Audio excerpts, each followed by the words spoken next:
Hey clowns, welcome to Crimenelia Street. I'm Sam. And I'm Tori. And we are gathered here today. We're here. We're being positive right now. We try. Well, I don't know if I maybe subscribe not to that. I don't know if I've got it in me. Yeah, we are just simply gathered. We are gathered. Mm-hmm. Yeah. Mm-hmm. So Sam today is Berry Yellow Green, and that's her sign-on name today, and I really like that because we've got a lot of focus on traffic lights all of a sudden. All of a sudden, everything Taylor is traffic lights, which I never saw this coming, but here we are. Exactly. We are asking the traffic lights if it's going to be okay. They're saying, I don't know. And that feels right. She's given it. It feels right, I think. Exactly. But yeah, I just want to know, what is that about? Why is she only wearing berry yellow green in the Folkmore set? And I did notice it too, because I started playing Mastermind recently, but I didn't know if that had been something she was doing before her coming back to the US too, because I wasn't playing Mastermind back then. So yeah, interesting. And Tori we were outnumbered this time. Oh dear. Oh dear. Yeah, I tried to put the big bad man in his big bad clan, but that didn't fit. There was another one too I was trying from Only the Young that also didn't fit, but it felt like it had to be Only the Young. Right. Very appropriate considering what we have just witnessed. Yes. So I think that kind of leads us into what's going on this week. There was a presidential election here in the U.S., and it did happen. That it did. It sure did. And we're feeling a little down bad, I think, but it's okay. We live to fight another day, and so we shall. Yeah, absolutely. Yep.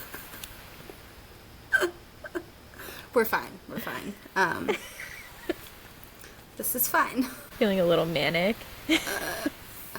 Right. Manic panic.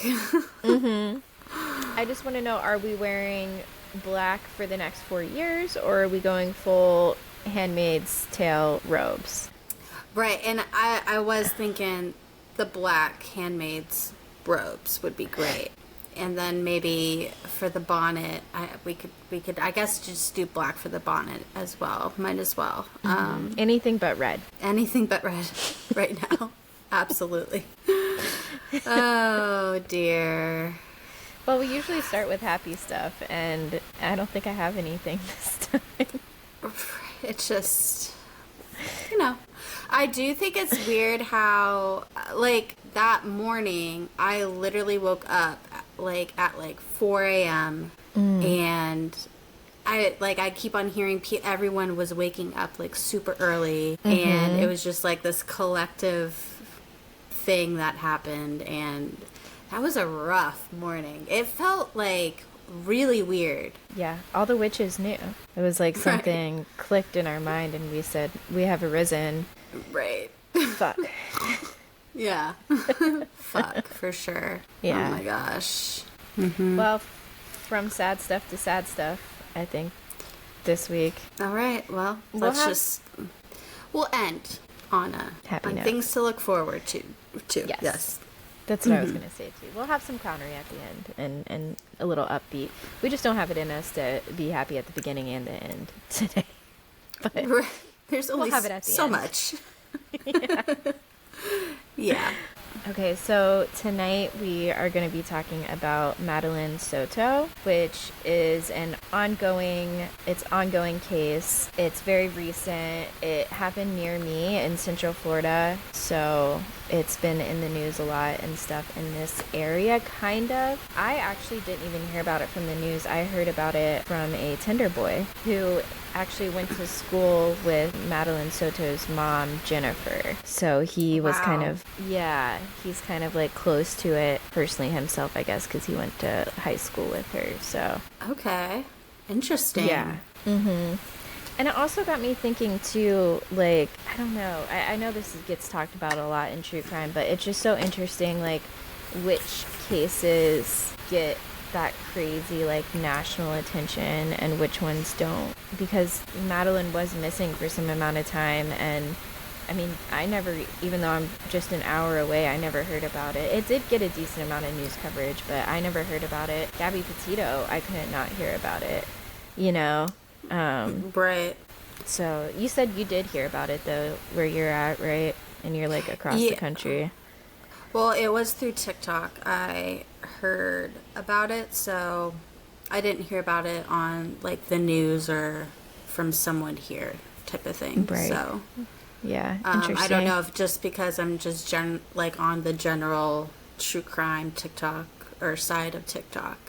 But yeah, it's interesting because Gabby Petito got like so huge, but I also feel like some parts of this case are so disturbing that it's not very like digestible to the general public, so maybe that's why cases like this don't get that much attention. But it's just like, it's like a little girl who went missing. I don't know.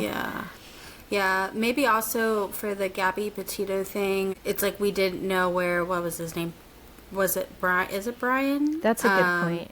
Yeah. So people were like kind of being internet sleuths about it a little bit, and it was like a cross country thing. So maybe that's why, because this, you know, as I mentioned, from what I know about this case, it's just heartbreaking.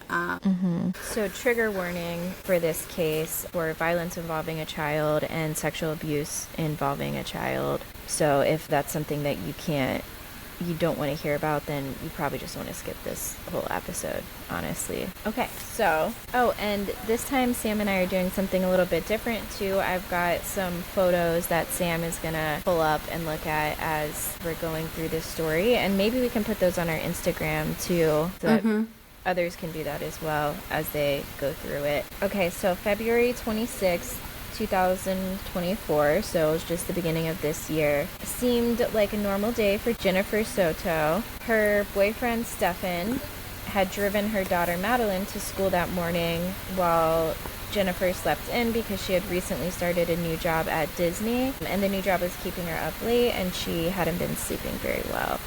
So Stefan said that he would take Madeline to school that morning. Stefan later runs errands after taking Madeline to school and goes to a few card shops. He was into like Magic the Gathering. I think it was Lord Canna, which is like a new like Disney card game. And I think he played like tabletop games, Warhammer, that's what it was, and such. So he went to a couple card shops, ran a couple errands after dropping Madeline off, and he was supposed to be back to meet up with Jennifer to go pick Madeline up from school. But he ended up getting a flat tire off of 192 and Old Hickory Tree Road, which held him up, and he missed going to pick up Madeline with Jennifer from school because of that. He ended up getting back to their house like 10 minutes too late to leave to go get Madeline. So Jennifer goes to Hunters Creek Middle School around 4:30 p.m. on February 26th to pick up her daughter Madeline, but Madeline isn't there. And then if you want to pull up photo 1, it's just a photo of Madeline, so you can see this beautiful little girl. Oh, yeah. She's a beautiful girl, for sure. She is, yeah. So Hunters Creek Middle School is in Central Florida in Orange County. Jennifer, once Madeline isn't there, when she gets there, Jennifer thinks maybe Madeline walked to her grandmother's office, which is pretty close by, or maybe she just took a walk and was walking around, which wasn't like her, but Jennifer wasn't really sure what to think, so she drove around looking for Madeline and still couldn't find her. Then she goes back to the school, and the school was closed at this point.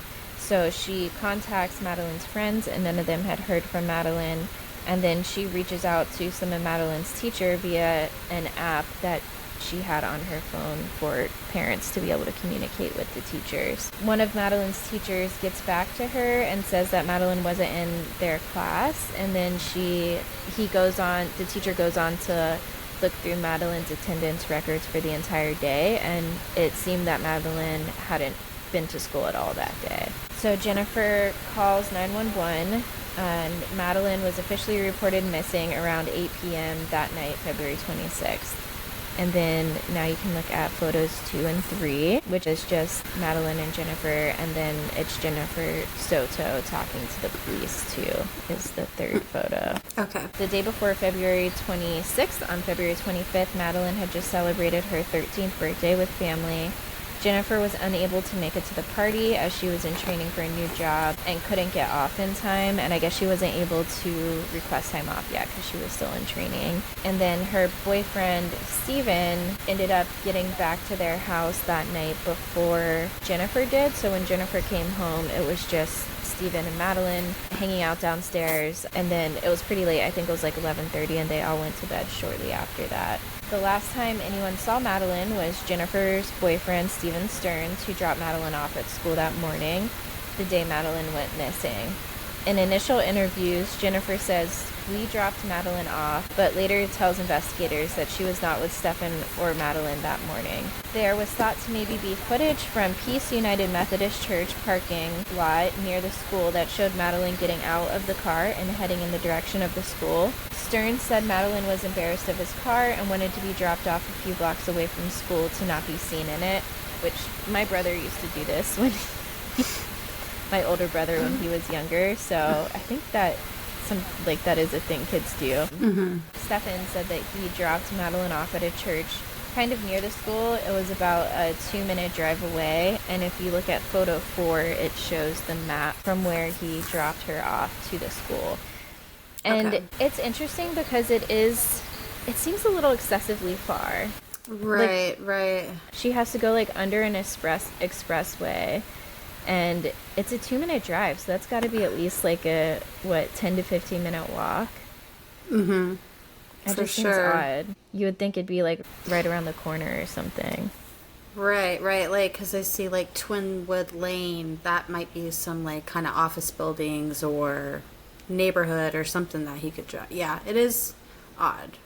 Mm-hmm. For sure. The footage that they had from the church parking lot that they thought they could see Madeline getting out of the car from was pretty poor quality, and when they asked Jennifer Soto if she recognized the car in the footage or if it looked like Madeline, she said she couldn't be sure. It is known that Madeline never made it to school, so something happened between her getting dropped off and getting to school. Police attempted to ping Madeline's school laptop, but it was turned off. Madeline had left her phone at home that day, which Madeline's mother and Stephen initially said was normal for her, as she had ADHD, and she was pretty forgetful, they said. Jennifer ended up going through Madeline's phone later that night to see if she could get any information about where Madeline may be, and there was nothing helpful on the phone or anything indicating Madeline was planning to run away or meet with anyone. Sometime during the 26th as well, Stephen let Jennifer know that he had accidentally factory reset his phone while he was trying to update it. Police immediately started searching for Madeline the night of the 26th, which is great to hear. I love that. And they brought out tracking dogs to follow Madeline's trail that night, but the dogs and the searches didn't pick up on anything or find Madeline. February 27th, Orange County launched a huge search for Madeline with over 50 members of the Orange County response team on the search. Also on February 27th, Steven Stearns was interviewed, and photo 5 is a photo of him during that interrogation. It's kind of like a weird mugshot. It's not an actual mugshot because he wasn't getting arrested, but I think they were just trying to like get a full body image. Mm-hmm. Stephen says he and Madeline woke up early on the morning of the 26th for McDonald's, but when they got there, she wasn't hungry. Stephen says they got out of the house earlier than usual because they were planning on going to McDonald's, and they left 7:30 to 7:45, and she declined And after she declined McDonald's, he dropped her off between 8:20 and 8:40 across the street from the church parking lot, which was a little bit earlier than usual, and classes actually didn't even begin until 9:30 in the morning, so it was almost an hour early. Stephen also tells detectives that he shared a bed with Madeline the night before and also did sometimes routinely share a bed with Madeline as well. He said the reason they shared a bed the night before was because Madeline usually sleeps in bed with Jennifer because Madeline's room is in the living room, but they have like one of those partitions set up. Mm-hmm. Jennifer's roommates would wake up early in the morning, and they never like knew exactly when they'd be waking up. So Madeline would hang out in her room in the living room, but she would always sleep in the bed with Jennifer. And then when Stefan was there as well, he would sleep in the bed with them as well, and then Madeline would be in between Jennifer and Stefan. And then I guess this night, Jennifer asked both of them to go sleep upstairs because she wanted to get a good night's sleep because she'd been working and hadn't been sleeping well. Mm-hmm. So Stefan says, during the interviews, they asked Stefan, like, why they were like, that's kind of a strange setup. Like, why would you sleep with Madeline? And he said that she didn't like to sleep alone and needed human presence and liked to be snuggled. In later interviews, Jennifer says she used to have a rule against this, but now doesn't, as she thought Stefan treated Madeline as his own daughter. Which raises the question as to, was there a reason that you had that rule? Right. Like, did something make that rule happen, or is it just because I think most people by default just would have that rule, but right, I don't know if she thinks the same way, because I also think most people probably wouldn't have allowed that to happen. Like it would not even, it should be unsaid, kind of like, why would you even that need to too. You know? Ugh. Yeah, later on when Jennifer gets interviewed as well by detectives, that's what they said. They said, I would never have to say that role because it would be expected with my children. Like, oh my God. So what happened to where you needed to say that rule? And she said she was just being overprotective and cautious. But okay. Right. Okay, Jennifer. Oh, Jennifer also said that it wasn't the norm that Madeline and Stefan slept together in the upstairs bedroom, but it did happen sometimes. In crime scene photos in the guest bedroom upstairs where Madeline and Stefan would sleep together when they weren't with Jennifer, there were locks on the inside of the door, like a chain latch lock and another, it's not exactly a swing lock, but it's in photo 6. I don't know how to describe it, but it's locks pretty much that you would see on the inside of a hotel room door. Yeah. Okay. Yeah. To keep people from coming into the bedroom, which is, you don't see those on bedrooms often. It's not like just the little lock on the handle. Yeah. February 28th, Orange County Sheriff's Office held a press conference to raise awareness. Now over 100 officers were involved in this search, including specialized personnel. Searches were conducted in areas where Madeline was last seen, where they'd received tips, and where leads took the investigators. Madeline's phone was also searched, and officers say in the press conference that there were texts she had sent saying she wanted to run away into the woods when she turned 13.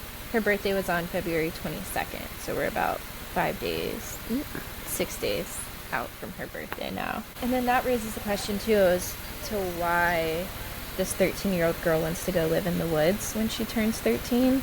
Mm-hmm. And I feel like when we were kids, it might have been like a little more common to like have a thought like that, but we weren't as addicted to like phones and computers and stuff at that time too. So it just seems interesting for a 13-year-old girl these days to not want to be around that stuff.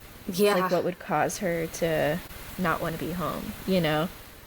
Yeah. Stefan gave consent for investigators to search his phone on this day too, which is still February 28th. The Soto family home was also searched February 28th. During this time, investigators found out that Madeline was never dropped off at school.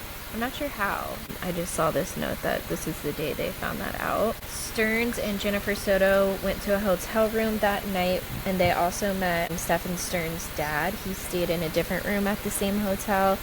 And I believe he came because he paid for their hotel, because I don't think they had money to get their hotel. And I think just for emotional support, too, he came. Mm-hmm. This night, Stefan Stearns snuck out to drive to Northport for unknown reasons. So Jennifer just woke up and he wasn't there.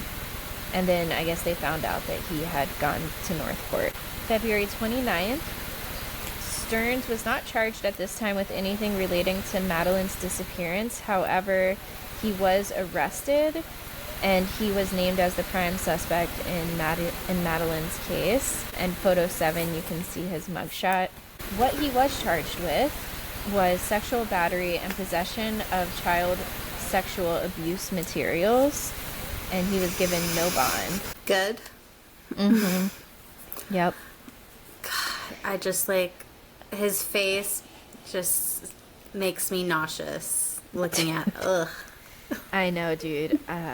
Having to, like, hear him, because I listened to all the interrogations and the interviews, and, like, every time he opened his stupid mouth, I'm just like, everything in my body feels gross. I don't know. For sure, yeah. He had hundreds of child pornography images on his phone that the detective searched.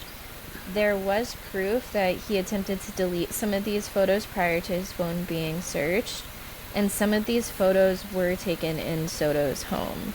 These photos, okay, this is like the most graphic part we're gonna have, so if you think this might bother you, maybe just skip ahead 30 seconds. Trigger warning, sexual abuse of a child. What was shown in these photos was the focal point of the photos being a minor being penetrated by a penis. The minor's name has been redacted, so I'm not going to say who it was.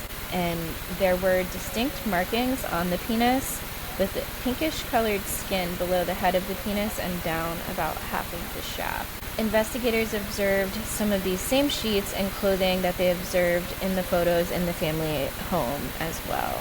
Stefan said he did a factory reset of his phone, but it was an accident while he was trying to update it. And that just happened to be the same day Madeline disappeared. So, feeling awfully sus, I'd say. Right. Super. Mm-hmm. Super suspicious. During interviews, Stearns tells detectives he frequently shared a bed with Madeline. He also had nude photos of Jennifer's roommates, and the roommates said that they did not give Stefan permission to take those photos or to have them. He would place the phone under the roommate's door to capture photos of her. Oh my god. This guy is vile. Disgusting. Oh my god, dude. March 1st, during a news conference, Sheriff John Mina tells public investigators that some pretty grim news that they suspect Madeline to already have been dead, and that they suspected she was killed at her home before Stearns moved her body.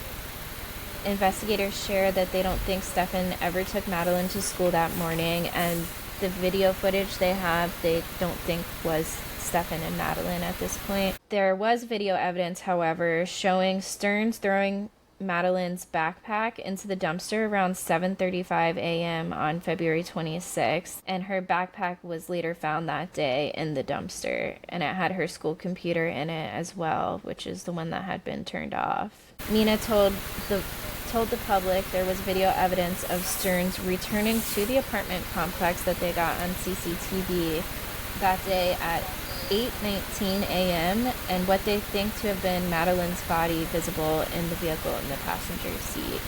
So they see her in the video, but I guess she doesn't appear to be alive in the video footage. So freaking sad. Yeah. And then I have photo 8 written down here. I don't remember which one that was. The upstairs bedroom. Oh, yeah. So that's just a picture of the bedroom, and they suspect that that's where the abuse happened and the murder too. That poor sweet girl, dude. I know. Ugh. March 1st, around 4:30 p.m. This is the day after Stefan was arrested, but the same day that press conference was held. Around 4:30 p.m., they do find Madeline's body, and it was found in a wooded area off Old Hickory Tree Road in Osceola County. And if you remember, that is near where he had that flat tire as well in the beginning. Wow. Jennifer was interviewed on this day, March 1st. During the interview, Jennifer tells detectives that Stefan is a master manipulator and a master liar, and goes on to tell detectives about times when he's stolen money from his parents or lied to them about where he was. Jennifer is told during this interview that the photos from Stefan's Google Drive show that Madeline was being abused at least back to 2020. So it had been 4 years. Oh my God. What the fuck? And she was 13 when it happened, so she was 9 as far back as they can see when it started. Wow. Oh my God. It's foul.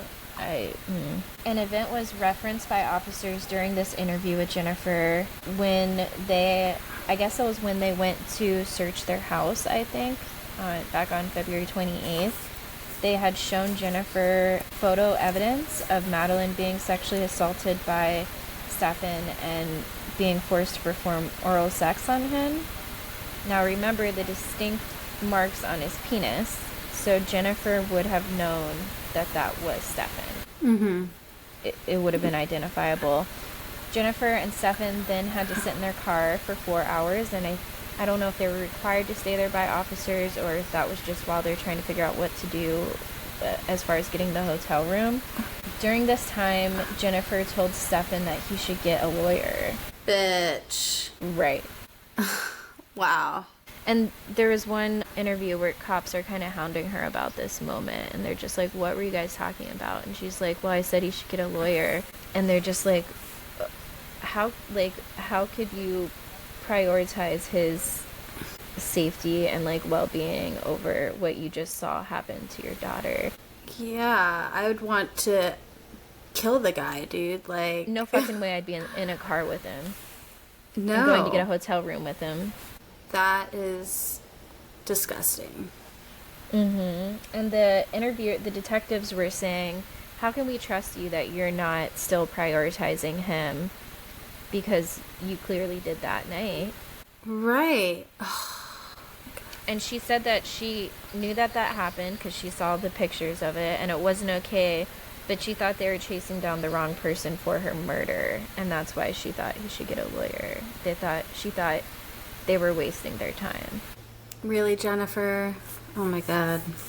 Also, March 1st, a vigil was held for Madeline at her middle school, which can't imagine what all those students were going through too. Mm-hmm. This is just a strange, weird piece of the case. Osceola Sheriff's Department accidentally shared a confidential crime scene photo with the public with the caption that read, "Great day with our seniors," and the photo was included in a post about a community event for seniors. The photo was immediately deleted when they realized, but Madeline's body was in the photo and the clothes she was wearing were consistent with the outfit she was last believed to be wearing as well. Yikes. Right? And I do think... How does that happen? Right? And it's just I think I read that somewhere that it's those photos of a minor are automatically confidential because she was a minor. It's just wow, that's quite the slip up. And I think that officer did end up getting fined or something. There was some kind of repercussion. I forget what it was. Mm-hmm. But yeah, that's just a weird little tidbit. Yeah. I'm sure that had to be really tough for the family too. Mm-hmm. March 6th, investigators interview Stefan Stern's parents. Stefan's mother believed he didn't go into their home the night of the 28th when he snuck away to Northport because his parents live in Northport. I should have mentioned that. And he was living with his parents at the time, and he would come over to Jennifer's. Him and Jennifer were technically broken up at this point. She had kicked him out not too long before. And then she says that she was letting him stay there sometimes to get back on his feet and hopefully get a job. But they weren't she didn't know if it was going to be permanent, and they weren't technically back together yet. So so he was really living in Northport, and then he would come to Hunters Creek sometimes. There's also reports he told his friends too at one point that he wasn't too broken up over them breaking up, but he was really sad because he had developed such a good relationship with Madeline. Yeah. Oh my God. Yep. So Stefan's mother believed he did not go to their home the night of the 28th when he drove to Northport. And the reason she doesn't think he could have gone to their home is because he didn't have a garage door opener or any way to get into the house. Stefan's father says Stefan called him the night of February 26th, and the father felt like Stefan was practicing his story to him, as he ended up going through the same routine during a media interview during the next days. Weird thing for your dad to say, too. You know, like, it's telling. Yeah, for sure. March 12th, Stefan Stearns was charged. The Orange Osceola State Attorney's Office announced it filed 60 counts against Stearns, including the following: 8 counts of sexual battery on a child under 12, 5 counts of sexual battery with a child 12 to 18, 7 counts of lewd or lascivious molestation, 40 counts of unlawful possession of materials depicting sexual performance by a child, 10 or more images. April 1st, Stefan Stearns' father hands over a computer tower to Northport police that he'd found in Stefan's bedroom while cleaning, and his father was worried that there'd be more child pornography on the device. I love this dad, by the way. Right, yeah. There's like someone trying to do the right thing here. This, God. I saw some news coverage, and one of the like anchors was like hating on the dad. He's like, just be a parent, stop trying to be a detective, because there is like a phone call later too where he's kind of trying to get information out of Steven, and it's just like, I do not think I agree. Right, he's trying to do what's right, like, and he probably knows his son is a fucking sicko. Right, and like, I feel like you are being a good parent by trying to help this other parent or or their family. Right. So, okay, he turns over the computer tower April 1st. Police searched it, but there was a hard drive missing. They ended up not finding anything on it. April 11th and 12th, Stefan's father finds a hard drive and a USB drive in his Northport storage unit and turns that over to officials. And then Stefan's father tells detectives that he thinks Stefan must have gotten into their storage unit that night of the 28th when he drove to Northport, because he found that stuff in there. April 22nd, police said one of the USB drives turned over by Stefan's father contained over 35,000 images of child pornography. Oh my, what the fuck? That is so, like, it's so many. That is absurd. Yeah, dude. It's disgusting. Oh my gosh. I hope the book gets thrown at this guy, dude. Like, it seems like they're trying. I will say the police seem to be doing a good job with this one. Good. April 24th, we get a murder indictment by a grand jury for Stefan Stearns being charged with first-degree murder. I had to look in. I see this word indictment a lot, and I was like, what does it actually mean? So... Good point. It's like I knew it had something to do with, like, the court system. Right. It's like I feel like I've always just kind of used context clues, and maybe I actually don't know what it means because I've never actually, like, seen the definition. Right. I felt the same. So indictment is just a formal written accusation that the person has committed a crime. I don't know if all crimes need it or if they only do it in, like, maybe high-profile ones. I'm not sure. But anyways, he did get an indictment, and he's being charged with first-degree murder. Detectives moved forward with the indictment because Stefan made calculated moves to dispose of Madeline's belongings and place her body in a wooded area before she was reported missing. May 14th, Stefan Stearns had a phone call with his parents. His dad mentions on the phone that he met up with Stefan in Kissimmee on Wednesday the 28th and mentions that they, the police, and he knows where he was driving around at, and then asks if there's any reason why he took that drive. His dad is referring to the drive in Northport on the 28th near the storage unit. Stefan replies that he was trying to get his ducks in a row and didn't find what he was looking for. And you can listen to this phone call too. It's been released to the public. And he also says that he's shocked by the charges because he never wanted her gone for any reason, and premeditated first degree is a punch. Okay, dude.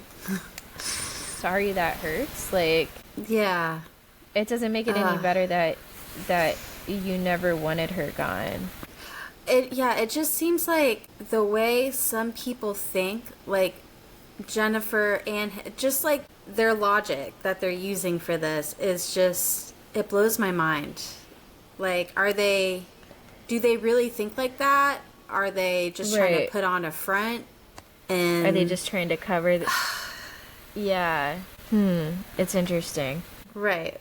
June 10th, the state attorney's office announces prosecutors will be seeking the death penalty. Feels right. And I never know how I feel about the death penalty, really. But then I hear cases like this, and it's hard for me not to be like, yeah, do it. You don't deserve... you will never be rehabilitated. Right. In my eyes. No. 35,000 images? No. That's disgusting, yeah. And this is like, for sure, proof. It's not like someone's been on death row for years and there wasn't sufficient evidence and blah, blah, blah, blah, blah. It's like, no, dude, like, this guy is guilty of sin, so... Yes, and that's where I have my hold up with... Guilty of sin. Oh my God. That is where I have my hold up with the death penalty, is people who are wrongly accused. But yeah, this is not the case. This is the evidence speaks for itself. August 26th, investigative reports were released to the public. Madeline's official cause of death was homicide via strangulation. September 19th, interviews were released to the public. Jennifer's interview and Stern's interrogation before being arrested was released, and I watched both of those. They were hard to get through. October 14th, trial dates were set. February 24th, 2025, Stephen Stearns is going to be tried for sexual battery, and September 22nd, 2025 for the homicide case. And that's pretty much all we have right now as far as like the facts of the case. And we may do an update episode, I think, at some point too, as more comes to light, or after he goes to trial. So I do have some takeaways here, or just like things to think about a little bit more with the case. A lot of people are suspicious of Jennifer Soto and how much she knew about Madeline's abuse leading up to the murder and or the murder itself. I think it is important to note that Jennifer may have also been a victim of Stefan's, and during interviews Stefan was exhibiting controlling behaviors, and it also kind of explains why Jennifer may have been covering for Stephen when she said that they dropped Madeline off initially. I forgot about that. Yeah. Yeah. At the same time, I don't think that it makes... Some things just feel like negligence. Yeah, she had to know that she was being abused. Like, I'm sure Madeline was acting a certain kind of way. For years. Like, when the detectives were interrogating her, one of the detectives was like, I don't know if maybe he's just playing bad cop. I don't know the techniques or anything, but he was like, I wholeheartedly believe that you knew she was being abused. He was like, it's so hard for someone to get away with cheating when they're cheating with someone who doesn't live in their house, let alone their daughter living in the same home with them. Oh my God, yeah. For 4 years, at least. Oh, God. I also wonder, I'm sure the roommates will be taking the stand too, hopefully, because maybe, I don't know. They did say they heard noises up there that night. Oh my God. That is also, but also it's like, why murder her? Like, was she pregnant maybe? Did he get her pregnant somehow? Or I don't know. I think I remember when I first heard of the case that got brought up, and I don't know if they ever like said if she was or not. There's actually a couple questions I have of things that I remember hearing about. That's one of them. I don't know. I did hear something about that towards the end of my research too, that she had maybe told a friend that she was late on her period or something like that. I didn't see a lot on that though. Is that what you saw? Okay. Yeah, it was something like that. So I was wondering, would that be why he did, or was she going to be like, I'm going to tell? There's also that. So she's getting older, you know. He started this when she was very controllable and young and easily influenced, you know. And now she's 13. She knows, she's getting an idea of what is right and what is wrong. Who knows, too, like, if she felt like he was her boyfriend and then she is maybe mad that he's seeing her mom or something, you know, like, who knows what that dynamic was like. So yeah, I think there could be a few different reasons, but it does seem like something would have had to, I can't remember if some of the pornography was like battery too, and okay. I feel like it was, so I think he may have been into like rough stuff too. I think you mentioned this, where there is some footage of her where she's not alive, but it's like security footage. I saw this thing that he put her in the front seat of the car and like tied her back with a rope and put sunglasses on her or something. I did hear that she was like positioned in a way where she would look awake. I don't know about like the sunglasses or how she was restrained, but I actually, now that you bring that up, she had to have kind of been restrained to the seat in some way, you know? Yeah, like I think I saw a crime scene picture of a rope or something that they found in his trunk. And it's just like, dude, that is, oh my God, like. So. And also, like, these are just the details that they are letting us know. They've probably given Jennifer even more details. So for her to still, like, not have that rage of, like, fuck this guy, I'm sorry, dude. Like, that is... Anyway. That's crazy to me. In the interview with the detective, she was more like that, I guess, than she had been previously. Like, she was like, I didn't understand then how bad he was, but now I do. But still, it didn't really seem like she was getting it like I think we would, most mothers would feel. Right. So. God. And I agree, too, about, like, we're probably getting, like, these details are so horrific, and we're, I'm sure, not even hearing the worst of it. Yeah. I had mentioned that Stefan was exhibiting kind of controlling behavior during some of the interviews.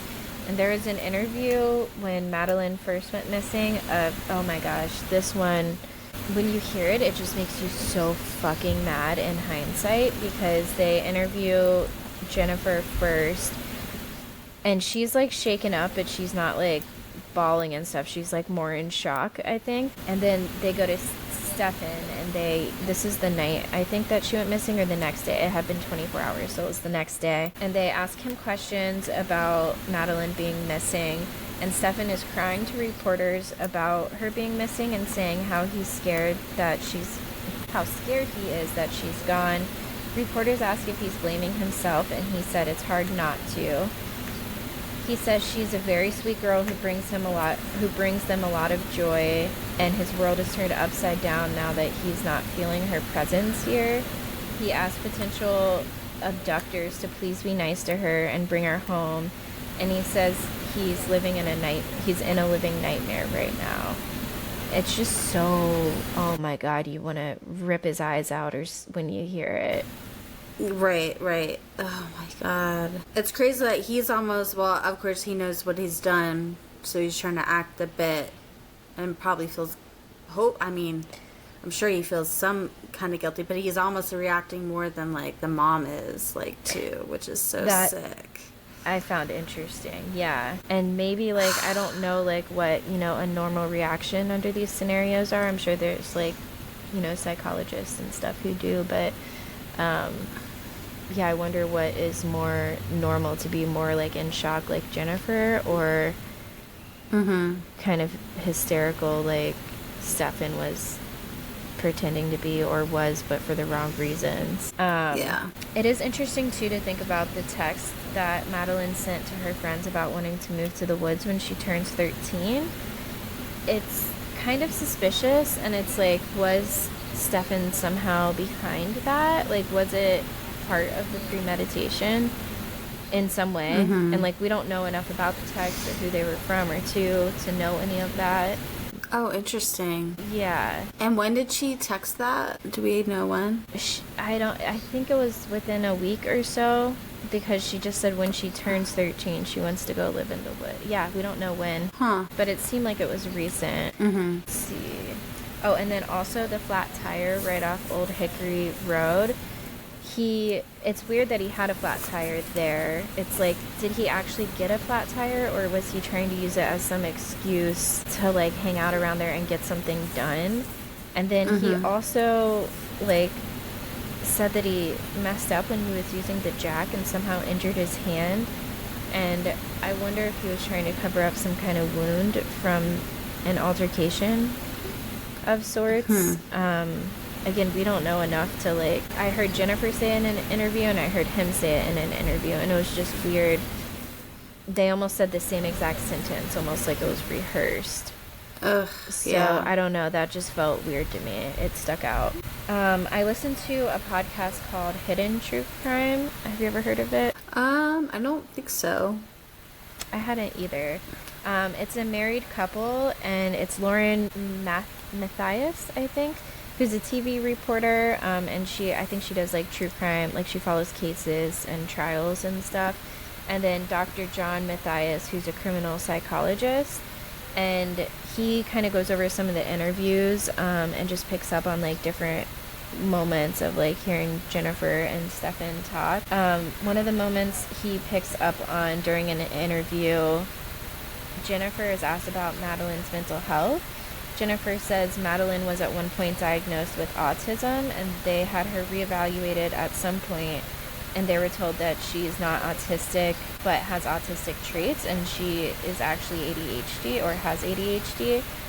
Dr. Matthias says that that's really interesting because autism is usually more biological than ADHD, and it's not something that can kind of come or go. And he said that it's interesting she was initially diagnosed with autism, which shows that a doctor at some point saw her level of functioning to be sufficiently low enough to diagnose her with some form of autism, whether it was high or low functioning. Stefan Stearns and Jennifer had been together for 8 years, so Stefan was in Madeline's life from when Madeline was about 6 years old. ADHD may or may not follow someone into adulthood and is a more fluid situation than autism. Dr. Matthias thinks that her early diagnosis of autism may have been because her functioning had been impaired to a degree where she was presenting with autism. ADHD is more anxiety-based, and people who have gone through severe abuse or traumas are often diagnosed with ADHD, especially when the trauma is unknown to the person who's making the diagnosis. So pretty much what he was saying was that the severe abuse that she may have been experiencing from the age of 6 up may have caused her functioning to drop sufficiently to a level where doctors thought she was presenting as someone with autism. And then later on they diagnosed her with ADHD, but really all of that could have just been her dealing with trauma that she had endured. And then he goes on to say, I know, people around children, including doctors diagnosing them, need to start seeing these signs of trauma and do better picking up on it, including parents, teachers, doctors, mental health professionals. There's another part in an interview where Jennifer was asked for a picture of Madeline by officers, and it took her almost 5 minutes to pull a picture up of Madeline. Oh my god. Oh, that's just so that's strange, crazy. Right? Yeah, that is really strange. Especially in today's age. Like, it's not... my mom has maybe 3 pictures of me my entire life. But you had to go and get those developed, and then you had to hold on to them throughout the year. Like, she used to have more pictures of me, but we've moved so many times that Lord knows where those went. But they were taken. There were pictures, and she could find a picture of me if she needed to. Right. Very quickly. And especially nowadays with our phones, like... Right. I feel like probably most of my pictures are my daughters. I have like 200 pictures of Finley in the last 4 hours. Right, like eating a carrot or something, like 100 of those, yeah. Dr. Matthias says that he sees her lack of being able to pull up a picture quickly as a sign that she doesn't prioritize Madeline. He thinks that she'd be able to pull up a picture of Stefan quicker, and he says that Jennifer may have even dehumanized Madeline somewhat through abuse that Jennifer received from Stefan as well. And Stefan may see Madeline as competition between his relationship with Jennifer and himself, and he may demand things like his picture being able to be pulled up quicker over Madeline's, and this is all speculation. Right. And then, I wouldn't put it past him, though. Ugh. Right.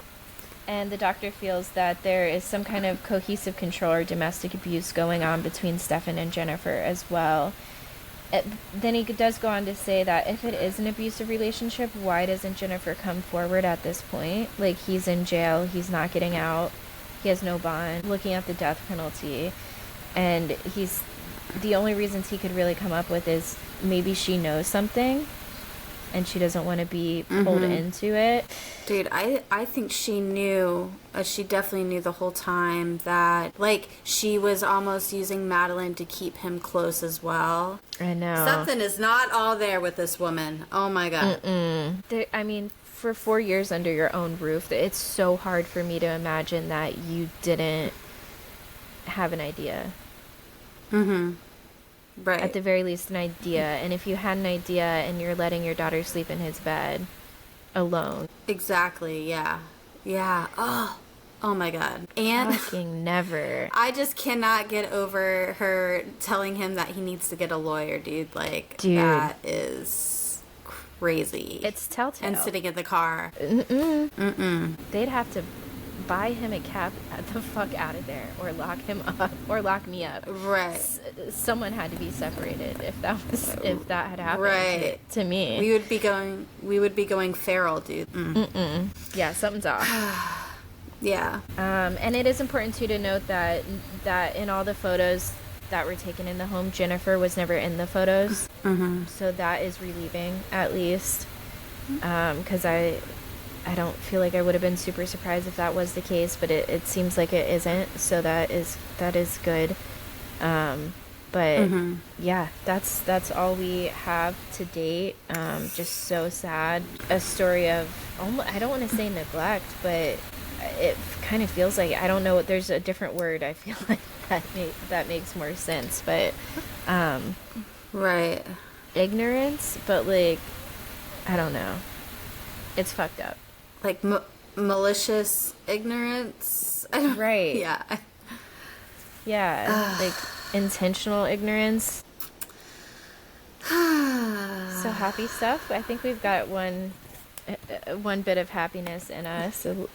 We're just like, I think we've got a few we're minutes out of sorts. Right. Just recovering from our rights being taken away. Right. Well, so traffic lights. I know she has done, it's like there was a couple nights, it was like from Miami to New Orleans where she did yellow back to back. Like she did yellow on the last night of Miami and then yellow on the first night of New Orleans, and then, but it's never been like red, yellow, green, like in the stoplight order.